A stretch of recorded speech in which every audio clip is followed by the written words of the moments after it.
Shalom Bapak Ibu, Saudara-saudariku yang terkasih dalam Yesus Kristus. Selamat berjumpa lagi dengan saya Pastor Stefanus Chandra dalam INRI, Injil dan Renungan hari ini. Channel renungan yang sama kita cintai ini. Adapun perikop bacaan Injil yang kita renungkan bersama hari ini 5 Mei 2023 diambil dari perikopa Injil Yohanes pasal 14 ayat 1 sampai dengan 6. Saya berharap kita semua membaca perikopa ini bagi bekal hidup kita hari ini. Dan tema renungan kita hari ini adalah keselamatan kekal hanya dalam dan melalui Yesus. Bapak Ibu, saudara-saudariku yang terkasih dalam Yesus Kristus, perikopa bacaan Injil hari ini sering kali kita dengarkan dibacakan saat misa requiem atau saat misa peringatan arwah dilaksanakan. Yesus menegaskan bahwa ia akan menyediakan tempat bagi para muridnya di rumah Bapaknya. Kata-kata peneguhan dari Yesus ini dinyatakannya dengan terus terang tatkala ia hendak meninggalkan para muridnya guna melaksanakan misi teragung yang diembannya, yakni wafat bagi penebusan dan keselamatan kita manusia. Dalam perikopa sebelumnya yakni Yohanes 12 ayat 20 sampai 36, Yesus dengan terus terang menyatakan kematiannya, dan pada ayat ke-27 dengan terang-terangan Yesus menyatakan bahwa untuk itulah aku datang ke dalam saat ini. Setelah pernyataan ini dalam perjamuan malam terakhir, setelah membasuh kaki para muridnya, Yesus menyatakan bahwa salah seorang dari para muridnya hendak menyerahkan dia. Yohanes 13 ayat 21. Dan Petrus akan menyangkalnya 3 kali. Yohanes 13 ayat 38. Tanda-tanda kepergian Yesus dalam hal ini wafatnya dengan terus terang dinyatakan oleh Yesus. Situasi tersebut membuat para murid cemas karena tujuan kebersamaan dengan Yesus ternyata berakhir mengecewakan, yakni dengan kematiannya. Kata-kata Yesus hendak memberi peneguhan kepada para muridnya. Inilah yang disampaikan kepada kita melalui perikopa bacaan Injil hari ini.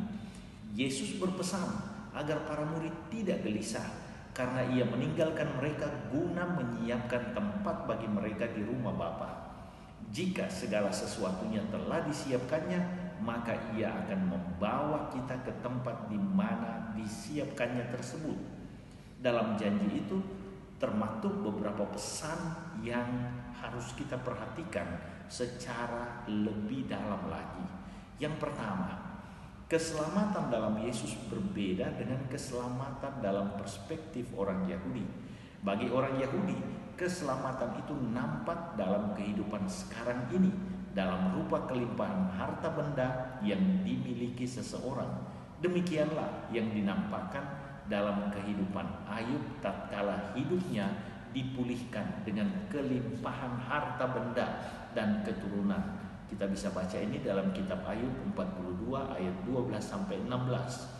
Keselamatan dalam Yesus Kristus bersifat eskatologis, yakni keselamatan dalam hidup kesatuan dengan Allah dalam Yesus Kristus yang memilih merendahkan diri menjadi sama dengan manusia guna memenangkan hidup manusia dan akan terpenuhi dalam kesatuan hidup dengan Bapa kelak. Maka kejayaan duniawi sebagaimana digambarkan dalam perspektif keselamatan Yahudi bukanlah tujuan utama dalam jalan keselamatan Yesus. Seluruh rahmat duniawi adalah alat atau instrumen demi tercapainya keselamatan surgawi. Harta duniawi bukanlah tujuan keselamatan dalam jalan keselamatan Yesus Kristus.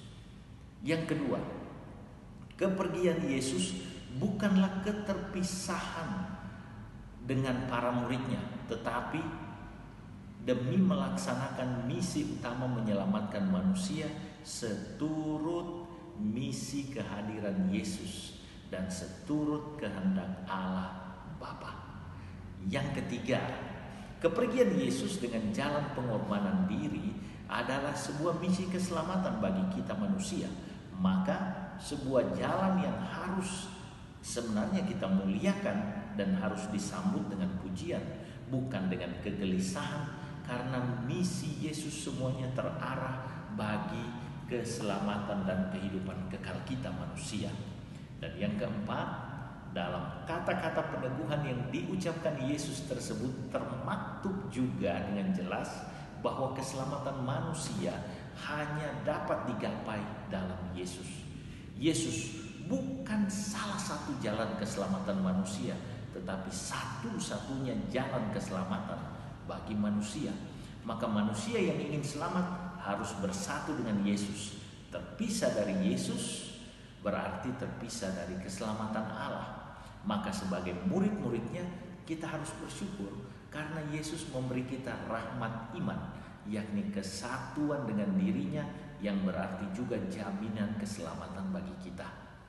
Paulus setelah pertobatannya sampai pada keyakinan iman tersebut, tatkala ia menantang maut, dan dengan tegas dia berkata, "Hai maut, di manakah kemenanganmu? Sengat maut ialah dosa, dan kuasa dosa ialah hukum Taurat. Tetapi syukur kepada Allah yang telah memberikan kepada kita kemenangan oleh Yesus Kristus Tuhan kita." 1 Korintus 15 ayat 55 sampai 57. Paulus mengingatkan kita bahwa Yesus adalah anugerah terindah bagi kita manusia Kristiani, bahkan semua manusia, karena dengan kehadirannya dan pengorbanannya kita memperoleh jalan masuk menuju keselamatan kekal bersama Bapa. Semoga kita sampai pada keyakinan iman seperti Paulus dan hidup bangga dan setia dalam iman kita akan Yesus Kristus Tuhan kita. Tuhan Yesus memberkati.